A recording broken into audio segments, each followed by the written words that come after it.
오늘은 이만지라 전파하니 보리라라는 제목으로 하나님 말씀 선포하도록 하겠습니다. 예전에 한 성도님과 대화를 나누다가 한 기업의 회장님을 의전하게 된 이야기를 들은 적이 있습니다. 이분이 이제 한국 회사에 본사를 두고 계신 분이신데 한 번은 한국에서 오시는 이제 자신 회사의 회장님을 이제 의전을 담당하면서 그것을 준비하게 되었다고 합니다. 그런데 그것이 작은 일이 아닌 것이죠. 서울에서 일정을 받고 팀이 회의하면서 동선을 짜고 그에 필요한 모든 것들을 챙기고 이 회장님께서 불편하시지 않도록 최선을 다했다고 합니다. 모든 기업들 가운데 이 의전에 대한 암묵적인 매뉴얼이 있는 것 같아요. 예를 들어서 이제 호텔을 정하고 나면 이제 가서 쭉 한번 살펴본다고 합니다. 한국에서 가장 큰 세계적인 기업이 되었으니 그 회사의 제품을 이 호텔에서 사용을 하고 있는가 이제 그것까지 꼼꼼하게 체크한 후에 때로는 이 호텔 가운데 그것이 필요하다고 하면은 이 전자제품을 그 회사의 제품으로 싹 바꾸어 놓는다고 합니다. 때로는 이제 그 호텔의 양해를 얻어서 다른 제품을 사용하고 있으면은 그 제품의 이제 그 브랜드 로고를 갖다가 이제 가리기로 하고 그렇게 그 여러모로 회장님이 한국에서 이곳에 오셨을 때 흡족한 비즈니스 트립이 되기 위해서 만반의 준비를 다 한다고 하는 것이죠.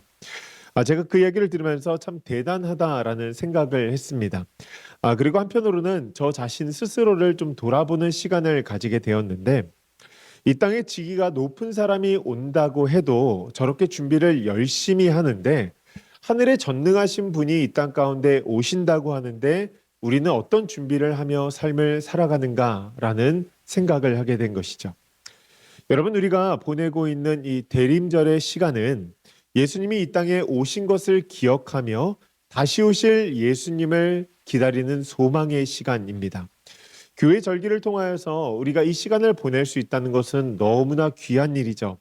우리의 산소망 되시는 예수님에게 집중할 수 있고 그분이 누구신지, 그분이 이 땅에 오셔서 무엇을 하셨는지, 앞으로 다시 오실 때까지 어떤 일을 우리에게 바라시는지 삶의 방향성을 다시 한번 재정비할 수 있는 시간이기 때문입니다. 성경을 보면 예수님의 오심을 기다리며 그 길을 예비했던 수많은 사람들이 등장을 합니다.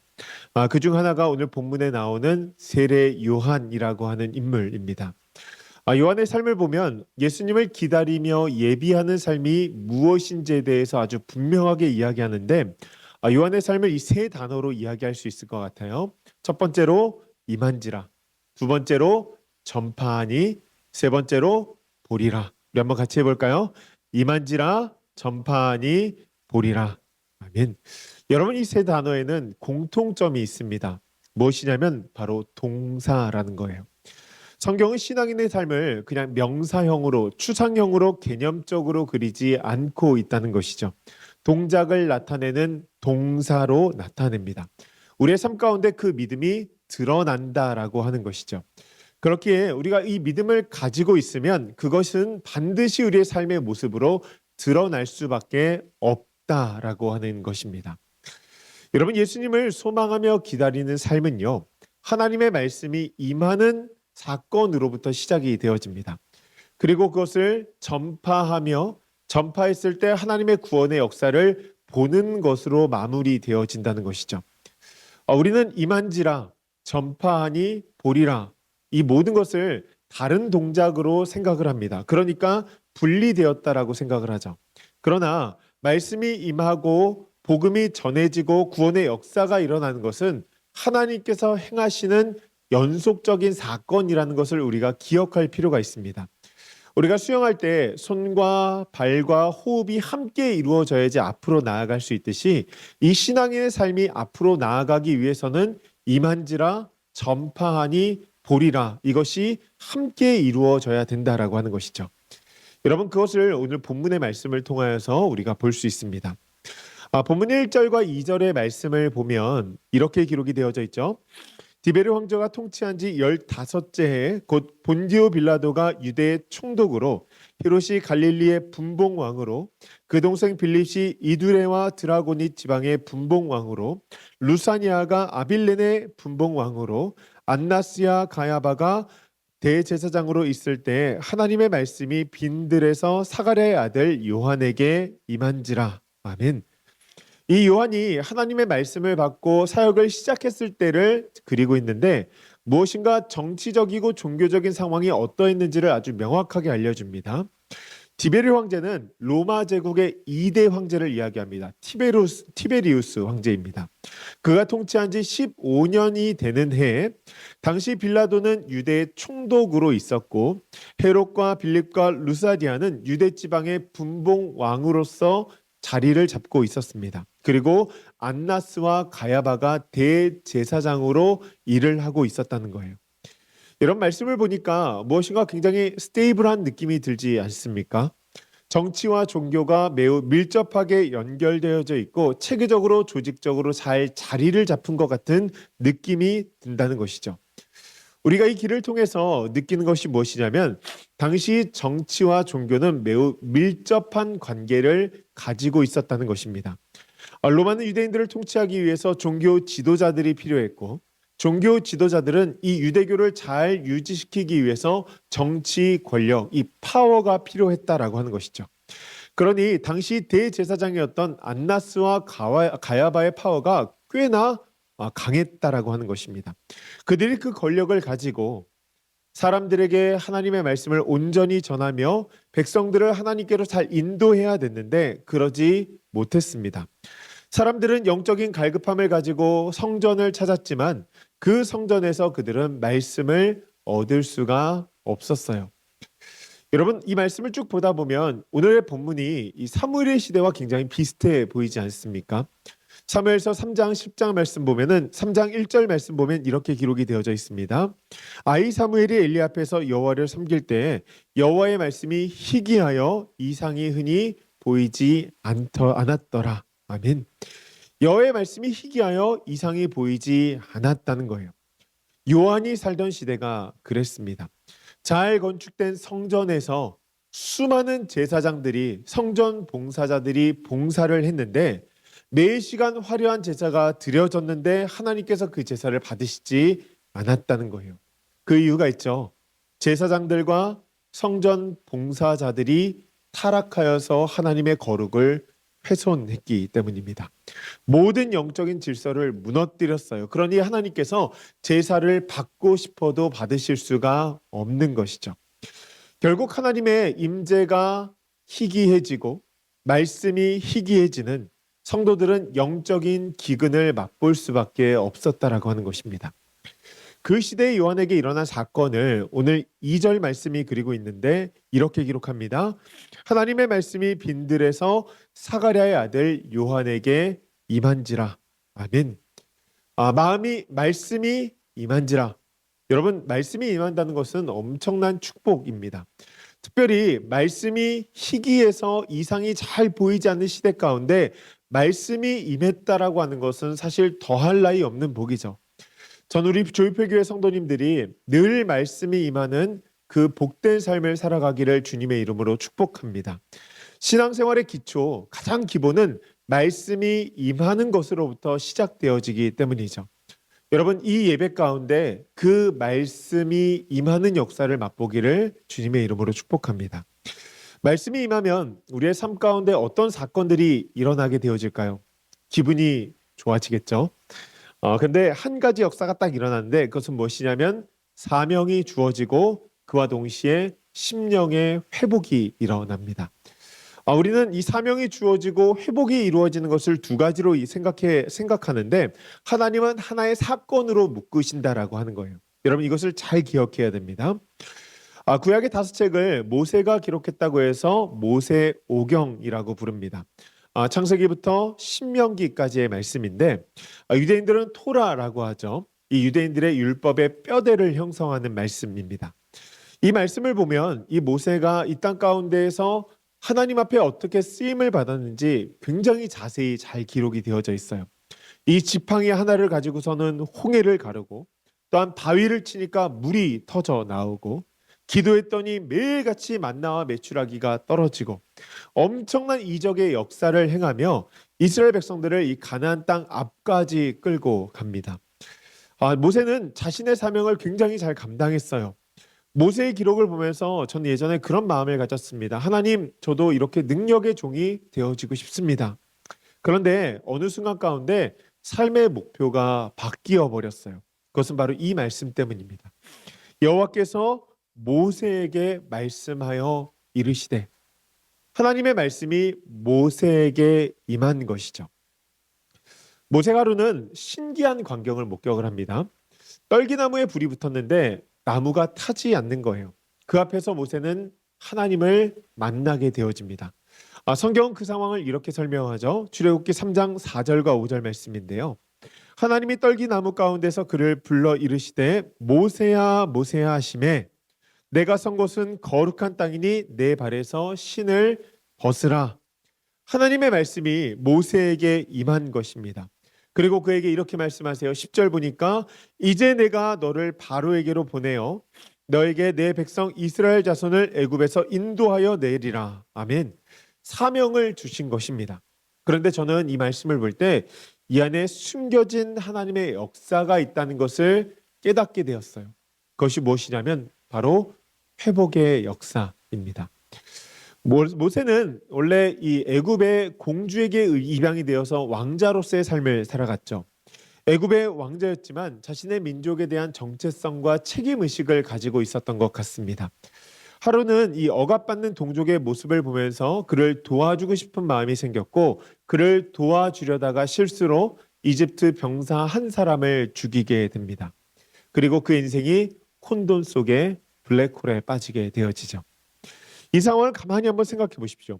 고대 사회에서 중동의 패권을 잡고 있는 왕자, 애굽의 왕자입니다. 여러분, 이 애굽의 왕자가 말 한마디 하면 거의 법이 되어지는 시대인데 병사 하나를 죽인 것이 뭐 그리 대수로운 일인가 싶어요. 그런데 그것이 문제가 되어지죠. 모세를 눈에 가시처럼 여기면서 그것을 제거하고 싶은 그 사람들에게는 그것이 트집이 되어진 것이고, 그들은 그것을 가지고 정치적인 이슈로 만들어서 결국 모세가 왕궁에 살지 못하도록 만듭니다. 모세는 왕궁을 떠나서 이 도망자로서의 삶을 살아가게 되죠. 여러분, 이 안에서 모세가 느꼈을 왕자로서의 모욕감 한번 생각해 보세요. 자신이 일평생 이 나라를 위해서 헌신했는데 나라로부터 굉장히 큰 배신을 받았다고 생각하지 않았을까요? 그 사건으로 인한 이 실패감과 상처가 모세 내면에 자리 잡고 있었다는 거예요. 그 마음을 품고 애굽을 떠나 광야로 나아가게 되는 것입니다. 광야는 의지할 곳이 없는 곳이죠. 호의호식하던 사람에게 한순간 이 벼랑 끝으로 이제 내몰렸으니 다윗이 광야 가운데에서 처절하게 울부짖던 비참함의 그 절규가 아마도 모세에게 있었을 것입니다. 모든 것이 무너져버린 자신의 초라한 삶을 바라보며 자신의 존재에 대한 깊은 성찰을 가지지 않았을까요? 그런 그에게 하나님의 말씀이 임한 것입니다. 이스라엘 백성들을 이끌어내라. 한번 생각해 보세요. 모세가 가고 싶었을까요? 안 가고 싶었을 것 같아요. 저번에 한국에 갔더니 한국 사람들이 이 주변의 사람들을 의식하지 않으려고 하더라고요. 주변에 있는 사람들, 이 약자들을 좀 도와주어야 되는데 도와주고 나면 어려움을 겪게 되니까 이 주위 사람들에게 관심을 끄게 된 것입니다. 뭐 이런 상황인 거죠. 은혜를 베풀면 당연하게 감사 인사가 와야 되는데 이 은혜를 베풀었더니 욕이 들리는 거예요. 그러니 다른 사람 인생에 끼지 말자라고 단절하게 되어지는 것입니다. 모세가 그런 마음을 가지지 않았을까 싶어요. 도움을 줬다가 다른 사람에게 비난을 당하고 그 사건으로 모든 것을 잃게 되어지니 아마도 돕고 싶지 않았을 것입니다. 더욱이 나라로부터 받았던 상처가 있으니 그 나라에 가고 싶지 않은 거죠. 그 사명을 감당하기 위해서는요, 이 모세의 내면 가운데 일어났던 그 상처가 해결되어야 한다라고 하는 것입니다. 여러분, 말씀이 임했을 때 모세에게 사명이 주어졌고 모세는 그 사명을 따라 그 길을 갔어요. 이 의미가 무엇입니까? 그의 마음 가운데 상처가 회복되기 시작했다라고 하는 것입니다. 주의 말씀이 임하면 회복의 역사가 일어납니다. 소망을 바라보게 되어지고 이 사건을 하나로 하여서 주 안에서 자신의 삶을 재해석하기 시작하는 것이죠. 하나님께서 왜 나를 이 땅에 보내셨을까? 또한 왜 내가 이런 경험들을 하며 살게 되었는가? 정확하게는 모르지만 희미하게나마 무엇인가 퍼즐의 조각이 하나씩 맞추어진다라고 하는 것입니다. 그러니 자신이 붙잡고 있는 그 과거, 그 마음의 상처가 서서히 치유되기 시작하는 거예요. 마음의 상처가 아물기 시작하고 그 회복의 역사가 임하며 하나님의 뜻을 쫓아 나아가게 된다는 것입니다. 저는 그래서 이 말씀이 임하는 사건이 그냥 일회성으로 우리가 주님 앞에 부름을 받을 때 어떤 비전을 받고 사명을 받을 때 일어난 사건이 아니라 매 순간 내 삶 가운데 임하기를 소원하게 되어졌어요. 왜냐하면 우리가 주님을 만나서 회복의 역사를 경험하고 사명의 삶을 살아가지만 세상은 호락호락하지 않거든요. 인생을 살면서 나의 뜻이 반영되지 않고 계획대로 되어지지 않는 어려움을 매 순간 우리가 겪지 않습니까? 소망하는 것이 이루어지지 않고 하기 싫은 일을 해야 하고 나의 감정과 다른 얼굴을 다른 사람들에게 비춰 주어야 되고 때로는 의미 없는 나날들을 보내며 무기력하게 삶을 살아갈 때가 너무나 많다는 것이죠. 그런 삶을 살아가다 보면 이 소망의 거리는 점점 더 멀어집니다. 우리가 절망감을 가장 크게 느낄 때가 뭐예요? 저 벽이 언제쯤 무너질까라고 생각을 했는데 아무리 쳐도 이 벽이 무너지지 않고 너무나 견고하게 서 있을 때 여러분 우리의 마음이 지친다라고 하는 것입니다. 그렇게 지침을 부여잡고 매일을 살아가는데 아마 저녁마다 스스로를 토닥일 거예요. 괜찮아. 오늘도 잘 살았어. 내일도 잘 살 수 있을 거야. 그렇게 스스로를 토닥거리면서 직장에 가고 사람들을 만나고 자녀를 양육하고 하루하루 비즈니스를 이어가며 살아가는 것입니다. 그런데 어느 날 보니 일어나고 싶지가 않은 거예요. 더 이상 가고 싶지 않은 것입니다. 우리는 이 상황을 슬럼프 내지는 번아웃이라고 부르죠. 여러분 그런 경험 있으시죠? 아마도 오늘 그런 상황 가운데에서 삶을 살아가고 계시는 분들이 있으실 것입니다. 그분들에게 말씀이 임하는 축복이 임하길 간절히 축복합니다. 저도 그런 시간을 보냈던 적이 있었는데요. 너무나 힘든 거예요. 그래서 어떻게 하면은 이 번아웃에서 헤어나올 수 있을까? 간절한 마음으로 하나님 앞에 매달렸던 적이 있습니다. 하루는 성경을 보는데요. 이 모세의 삶을 가만히 보니까 모세의 삶 가운데 지침이 없는 것처럼 느껴지는 거죠. 번아웃이 없는 것처럼 느껴지는 거예요. 그래서 지침 없이 삶을 살아갈 수 있다면 얼마나 복된 삶이 될까? 성경을 읽기 시작했습니다. 모세가 하나님의 부르심을 받아서 애굽에 들어갑니다. 당시 바로는요 살아있는 신으로 추앙을 받던 사람입니다. 그런 왕에게 이스라엘을 풀어달라고 선전포고를 하고 영적인 전쟁을 시작한 거예요.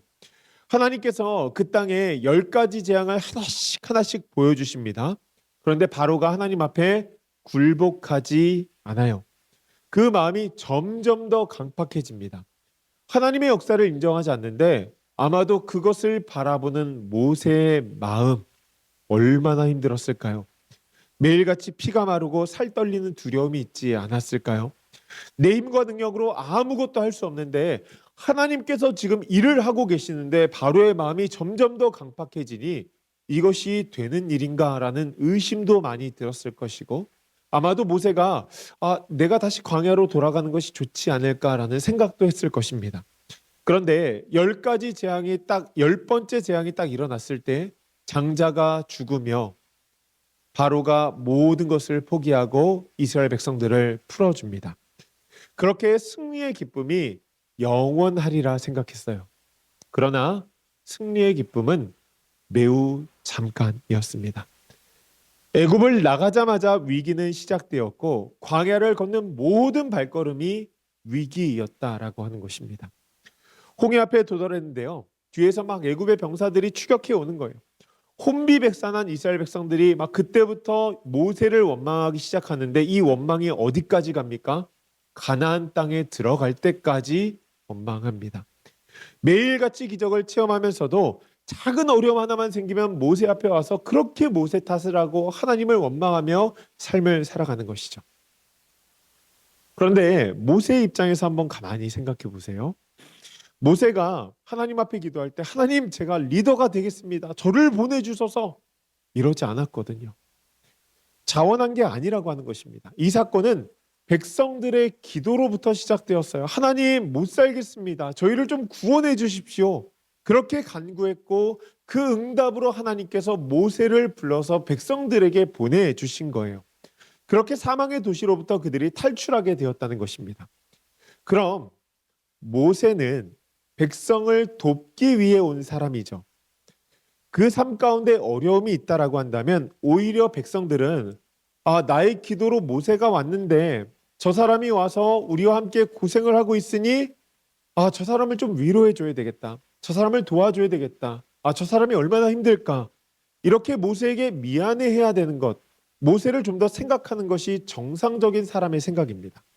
그런데 조금만 불편하면 불만을 털어놓고 모세 탓을 하고 원망하니 여러분 모세 입장에서도 굉장히 불편했을 거예요. 사람들이 뒤에서 웅성웅성하기 시작하고 그 말없는 발이 막 이쪽 저쪽을 돌아다니면서 200만 명의 난민의 귀에 들려가지고서는 또다시 소문이 재확산되기 시작하고 그러다 모세에게 들리기 시작하면 모세는 1을 했는데 10가지 이야기를 듣게 되어지는 것이죠. 마음이 굉장히 낙심이 되었을 거예요. 저처럼 인내심이 얕은 사람이면은 모든 거 다 포기하자. 그냥 우리만 가나안 땅에 가서 잘 살자. 하나님께서 우리에게 바라시는 것이 무엇인지 모르겠지만 내 능력의 한계는 여기까지다 하고 그냥 갔을 것 같아요. 그런데 모세는요, 낙심하지 않습니다. 그들과 그 길을 끝까지 걸어가는 것이죠. 신기하죠? 가나안 땅에 들어가지 못함에도 불구하고 그들을 가나안 땅 앞까지 잘 인도해 갑니다. 그의 삶 가운데 번아웃이라는 것이 없어 보인다는 것이죠. 그 이유가 무엇일까요? 제가 말씀을 보는 가운데 그 이유를 찾게 된 거예요. 여러분 궁금하세요? 알려드려요? 성경에 모세가 등장할 때마다 나오는 말씀이 있습니다. 그것이 무엇이냐면 여호와께서 모세에게 말씀하여 이르시되. 여러분 이 말씀이 출애굽부터 신명기까지 모세가 등장할 때마다 계속해서 반복되어집니다. 그러면 우리는 생각해 볼 수 있죠. 말씀이 임하면 무엇이 이루어집니까? 치유와 회복의 역사가 일어나요. 말씀이 모세에게 임하니 백성들로 받았던 그 상처가 이 말씀 가운데서 치유가 되어지고 눈 녹듯이 사라지는 것이죠.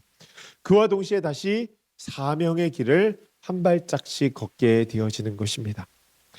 여러분 우리도 매주마다 이것을 체험하지 않습니까? 말씀의 은혜를 받으면 한 주 동안 삶 가운데 있었던 그 어려움들, 그 상처에 약이 하나씩 하나씩 발려지는 것 같아요. 그리고 주일 저녁이 되면 그래 이번 한 주를 좀 한번 잘 살아봐야 되겠다라고 하는 결단이 마음 가운데 드는 것이죠. 부부 사이에 문제가 있고 직장에서 문제가 있고 인간관계 때문에 또한 자녀와 이 비즈니스 가운데 모든 문제들이 있지만 나 자신을 돌아보면서 내가 무엇을 더 잘해야 될까? 내가 어떻게 해야 될까? 내가 사랑해야지 라는 마음으로 이 여러 가지 문제들 가운데에서 지혜를 구하며 간절히 기도의 자리를 찾게 되어진다라고 하는 것입니다. 하루는 저희 큰애가 그런 이야기를 해요. 그룹 프로젝트를 3명이서 하는데 이 3명 중에 1명이 꾀를 부리고 잘 안 나온다는 것입니다. 그러니까 이 아이가 왜 이 그룹에 들어왔는지 잘 모르겠다는 거예요. 그래서 제가 이 아이에게 그런 이야기를 해줬습니다. 문제가 일어나는 것은 언제든지 있을 수 있다. 그러나 이 문제 가운데에서 어떻게 풀어갈 수 있는 그 능력이 있는가 없는가가 문제가 아닐까. 크리스천이라면 어떻게 해야 될까? 그 한 아이를 잘 보듬으면서 나아가야 되지 않을까? 여러분 왜 그렇습니까? 크리스천은 말씀이 임하는 삶을 살아가는 인생이기 때문이죠. 여러분 우리 안에 왜 이런 현상이 일어날까요? 그것은 하나님께서 우리에게 주시는 말씀의 내용, 그 내용을 보면 알 수 있는데요. 요한에게 임했던 그 말씀의 내용, 요한복음 3장 3절 말씀입니다. 누가복음 3장 4절 말씀입니다. 요한이 요단강 부근 각처에 와서 죄사함을 받게 하는 회개의 세례를 전파하니. 아멘. 여러분 그 말씀의 내용이 무엇입니까? 죄사함과 회개가 그의 삶 가운데 있었다라고 하는 것이죠. 여러분 이것이 본질적으로 회복의 역사를 일으킨다는 거예요. 오늘 사는 우리 현대인들은요, 사실 죄사함과 회개라는 단어가 조금 받아들이기 어려운 단어인 것 같습니다. 굉장히 공격적인 단어로 받아들여지거든요. 무엇인가 삶을 잘 살고 열심히 사는데 내가 무엇을 잘못했는가? 나 죄인 아닌데? 라는 생각을 가지고 살아가는데 너 죄인이야. 죄사함 받아야 돼. 회개해야 돼. 라고 이야기를 하니까 그것이 불편한 것입니다. 그 이야기를 듣고 싶지도 않고 사실 경험하고 싶지도 않은 것이죠. 그러나 이 단어의 의미를 명확하게 경험한 사람들의 이야기를 가만히 들어보십시오. 그 안에 담긴 상상할 수 없는 그 사랑의 의미가 있다는 것을 깨닫고 고백하게 된다는 것입니다. 요한복음 4장 말씀에 보면 예수님께서 이 사마리아 땅에 들어간 것을 볼 수 있는데요. 한 우물가에서 여인을 만나게 되는데 성경은 그 여인을 이렇게 소개합니다. 요한복음 4장 17, 18절 말씀입니다. 여자가 대답하여 이르되 나는 남편이 없나이다. 예수께서 이르시되 내가 남편이 없다 하는 말이 옳도다. 너에게 남편 5이 있었고 지금 있는 자도 내 남편이 아니니 내 말이 참되도다. 아멘. 여러분, 이 여인의 인생이 상상이 가십니까? 사람들에게 소원을 물으면 이런 답을 합니다. 평범하게 살고 싶어요. 지극히 평범한 것이 제 소원입니다. 아마도 그 여인의 소원이 이게 아니었을까요? 한 남자와 혼인하여 사랑을 받으며 아이들과 함께 행복한 가정을 이루는 것. 여러분, 이것이 그 여인의 꿈이었을 거예요. 모든 사람들이 보편적으로 누리는 그 꿈을 본인도 꾸었다는 것입니다. 그러나 그녀의 꿈은 이루어지지 않았어요. 남성들과 지속적인 만남과 이별을 통하여서 이 여인의 소망은 무너지게 되었고 결국 이 보수적인 사회 가운데에서 여인으로서는 지기 어려운 짐을 지고 삶을 살아가게 되었다는 것입니다. 그의 삶 가운데 얼마나 큰 아픔과 상처가 있었으면은 사람들의 눈을 피해서 이 땡볕에 우물에 물을 뜨러 다녔겠어요. 그 여인이 예수님을 만나게 되어진 것이죠. 대화의 내용을 보면 예수님은 단 한 번도 그녀에게 너 죄인이다, 너 잘못했다라고 이야기하지 않습니다. 정죄하지 않고요. 죄 사함을 받아야 된다, 회개해야 된다라고 말씀하시지도 않으세요. 그런데 그녀는 예수님을 나의 구원자라고 고백합니다. 여러분, 무엇일까요? 예수님 존재를 만남으로 말미암아 자신의 존재를 깨닫게 되어진 것이죠. 그 신적인 존재 앞에서 자신의 존재가 누구인지를 알게 되어졌다라고 하는 것입니다. 회색 옷을 입은 사람이 흰색과 비슷하다고 해서 자신을 흰색 옷을 입었다고 우길 수 있습니다. 전제 조건이 있어요. 모든 사람들이 검정색 옷을 입었을 때입니다. 그런데 새하얀 옷을 입은 사람 앞에서 회색 옷을 입은 사람이 내가 하얀 옷을 입었다라고 말할 수 없습니다.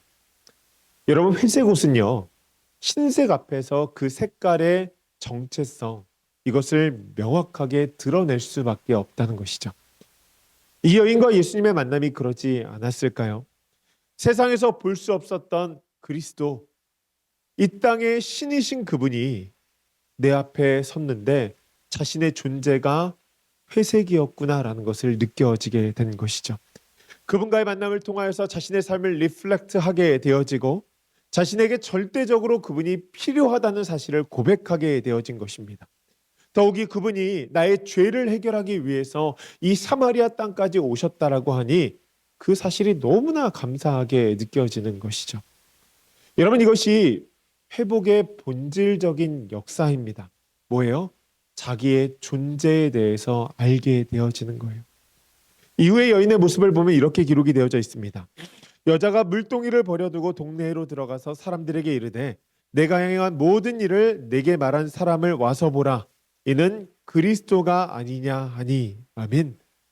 사람들을 피하기 위해서 이 땡볕을 다니던 여인이 대인기피증에서 완전히 벗어나게 되어진 것이죠.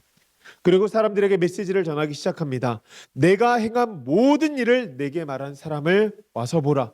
이는 구원자 그리스도가 아니냐. 말씀이 임했습니다. 임하고 나니까 그 다음 영역인 전파하니로 너무나 자연스럽게 넘어갔다는 거예요. 그 누구도 그 여인에게 가서 전하라고 이야기하지 않았습니다. 그런데 그의 마음 가운데 복음을 품게 되어지니 가만히 있을 수가 없는 거예요. 자연스럽게 다음 스테이지인 전파하니의 단계로 넘어가게 된 것이죠. 사람들은 좋은 것을 가지고 있으면 나누고 싶어 합니다. 보잘것없는 나의 인생 가운데 나눌 것이 하나도 없어서 그 누구에게 매일같이 손가락질만 받으며 살아왔는데, 자신의 존재 자체가 인정을 받지 못했는데 자신이 어느 날 보배를 얻게 되었어요. 그러면 그것을 나누며 수많은 사람들에게 인정을 받고 싶어지는 것이죠. 여러분, 말씀이 임하는 사건이 우리의 삶 가운데 얼마나 중요한지 모릅니다. 그 말씀 가운데에서 비전과 사명만 얻는 것이 아니라 치유와 회복의 역사가 임하게 되어지고 그것을 전하는 삶을 살아가게 되어진다는 거예요. 그 전파하니라는 사건이 일어날 때 우리의 삶 가운데 일어나는 것이 무엇이냐면 요한복음 4장 39절부터 42절까지의 말씀입니다. 여자의 말이 내가 행한 모든 것을 그가 내게 말하였다 증언하므로 그 동네 중에 많은 사마리아인이 예수를 믿은지라. 사마리아인들이 예수께 와서 자기들과 함께 유하시기를 청하니 거기서 이틀을 유하심에 예수의 말씀으로 말미암아 믿는 자가 더욱 많아 그 여자에게 말하되 이제 우리가 믿는 것은 내 말로 인함이 아니니 이는 우리가 친히 듣고 그가 참으로 세상의 구주인 줄 알미라 하였더라. 아멘. 여러분, 그녀가 무엇을 보게 되었어요? 사람들이 회심하고 예수 그리스도를 믿게 되어지는 현장을 바라보게 됩니다. 여러분, 그녀가 경험한 사건이 바로 오늘 본문 3절의 말씀이에요. 누가복음 6절의 말씀이에요. 누가복음 3장 6절 말씀 보면 이렇게 기록이 되어져 있습니다. 모든 육체가 하나님의 구원하심을 보리라 함과 같으니라. 구원하심을 보리라. 여러분, 이 말씀은 모든 육체가 예수 그리스도를 보게 되어질 것을 말씀한 내용이죠. 예언한 내용입니다. 그 예언의 역사가 요한복음 4장의 말씀 가운데서 이루어졌다는 거예요. 그리고 이것은 역사 가운데 계속적으로 이루어지고 있고 오늘날에도 이루어지고 있다라고 하는 것입니다. 42절의 말씀이 그것을 아주 컨펌해 주죠. 그 여자에게 말하되 이제 우리가 믿는 것은 내 말로 인함이 아니니, 그녀의 입술에서 나온 말 때문이 아니라는 거예요. 우리가 친히 듣고 예수님을 보아 알게 되었다라고 하는 것이죠. 우리가 복음을 전했을 때 우리의 복음의 메시지, 이 논리적인 복음의 메시지로 인하여서 누군가가 예수를 믿으면 너무나 좋겠죠. 그러나 하나님께서는 그렇게 역사하시지 않는다라고 하는 것입니다. 하나님은 우리를 매개체로 사용하시고 자신이 직접 그에게 임함으로 말미암아 그가 예수 그리스도를 만나게 되어진다는 거예요. 그러니 하나님께서 우리에게 바라시는 것이 있다면 뭐예요? 콜라보예요. 우리가 함께 하자는 것입니다. 만약에 말씀이 임하였으면 그것을 전파하며 살아가라는 거예요. 그러면 내가 그 일을 보이겠다라고 하시는 것입니다. 여러분, 그렇다고 한다면 우리는 매일같이 그 사건을 보며 삶을 살아가게 되어지는 것이죠. 저는 이 역사가 우리의 삶 가운데 임하기를 소원합니다. 왜냐하면 이것이 예수 그리스도를 기다리는 사람들의 삶이기 때문입니다. 하나님께서 주의 말씀을 우리에게 내려주시고 그 복음에 주체하지 못하고 감동되어서 그 말씀을 전파하며 살아갈 때 하나님께서는 그 말 한마디에 사람들 심령을 울리시고 그것을 통하여서 놀라운 역사를 일으키신다는 거예요. 이만이라 전파하니 보리라. 여러분, 그 사건을 보게 되어졌을 때 우리 마음 가운데 얼마나 큰 감동이 있겠습니까? 제가 사역하면서 굉장히 보람을 느낄 때가 있습니다. 언제냐면은 한 영혼이 주 앞에 돌아와 세례를 받을 때요. 그러면 그 친구를 위해서 사용했던 물질과 에너지와 시간과 모든 것들이 다 아깝지 않게 느껴집니다. 와, 더 하고 싶어요. 마찬가지 아닙니까? 하나님의 구원의 역사가 그렇게 크다는 거예요. 그래서 저는 이런 말씀들을 보면요, 그냥 가만히 있지 않습니다. 이 말씀이 꼭 내 말씀이 되어야 돼요. 그래서 제가 모세를 늘 묵상하면서도 이야기했던 것은 하나님께서 시온이에게 말씀하여 이르시되 하나님 말씀하여 주십시오. 그 말씀이 내 삶 가운데 임하기를 소원합니다. 거기서부터 오늘의 말씀을 보면서 제가 간절히 갈망했던 것은 모든 육체가 하나님의 구원하심을 보리라. 여러분, 이것을 모든 육체가 우리가 봐야 되지 않을까? 내가 하나님의 구원하심을 보리라. 여러분, 그것을 바라보며 예수를 소망 삼아 삶을 살아가야 된다라고 하는 것입니다. 말씀이 임하는 복이 우리의 삶 가운데 있어야 된다는 거예요. 그리고 가만히 생각을 해보니까 우리가 지금 현재 조이투 153이라고 하는 캠페인을 함께 하고 있는데 이 프로젝트도 마찬가지인 것이죠.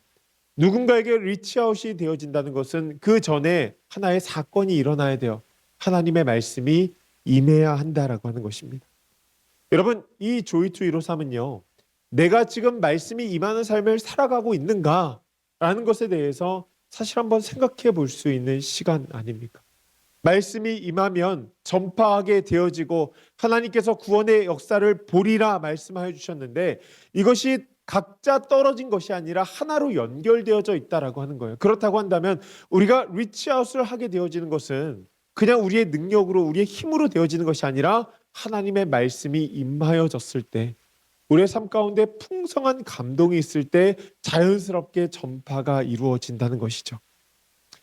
사랑하는 조이필교회 성도님들, 말씀이 임하는 복이 여러분 삶 가운데 풍성하기를 소원합니다. 주님께서 주야로 말씀을 묵상하라 말씀하시죠. 예전에 한 목사님이 이렇게 말씀하셨어요. 너무 바빠서 기도합니다. 아무리 일상이 바빠도 성경을 가까이 해야 합니다. 여러분, 우리 교회 이제 유튜브도 이제 열렸잖아요. 그러면은 그 말씀을 매일같이 들으면서 하나님의 말씀이 임하는 삶, 또한 성경을 읽고 성경을 묵상하면서 그 예수 그리스도가 나의 소망이심을 다시 한번 확인하는 삶, 또한 그것을 주체할 수 없어서 다른 사람들에게 전하고 하나님의 구원의 역사를 바라보는 삶, 이 삶을 이 대림절의 시간 가운데 우리가 함께 바라보기를 소원하고 경험하기를 소원합니다. 그것을 통하여서 우리는 참된 크리스찬의 지표를 알게 되어질 것이고 또한 우리의 신앙은 한순간 더 한 단계 더 성장하고 성숙하며 나아가게 될 것입니다. 우리 공동체가 그렇게 함께 임한지라 전파하니 보리라 이 역사를 바라보며 나아갈 수 있는 우리 조이필교회 성도님들 되시길 주님의 이름으로 축복합니다.